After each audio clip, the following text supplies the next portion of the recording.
jabkii hore jab soo dhaaf Suldaan Seyraar Guhaad fanaanka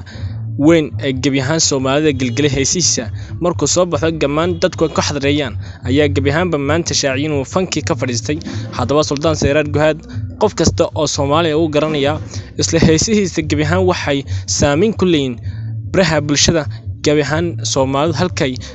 wax ku war xiriirda ama Facebook ama YouTube TikTok ka noqotay haddaba warbixin buuxda ayaan niga haynaa saaxiibayaal ugu horeyn waxaan ka codsanaa channel-kan xogbixinta wararka subscribe saarto gabale kana ku dhufato si ku soo gaaraan muuqaalada xiisaha leh sida ku soo gaaraan muuqaalada cusub halka soo galno warbixinteena buuxda maanta waxaan ku eegi doonaa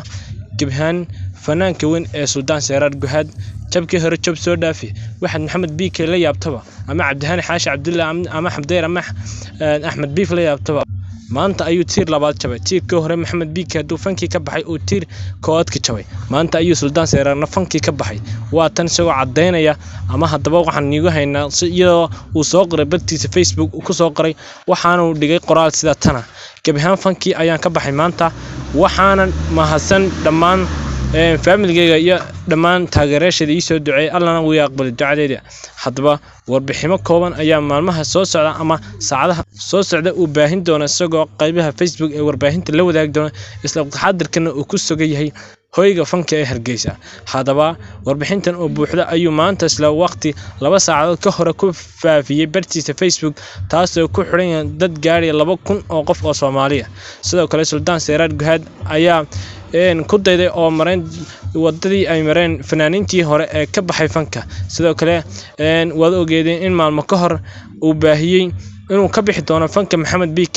ka bacdi isagoo ka hadlay warbaahinta isla shalay kaasoo baahiyay inuu ka baxay fankii maanta waxa kale oo jabay tiir labaad oo kale kaasoo position weyn ugu jira dhammaan ummadda Soomaaliyeed meel kasta joogtaba sidoo kale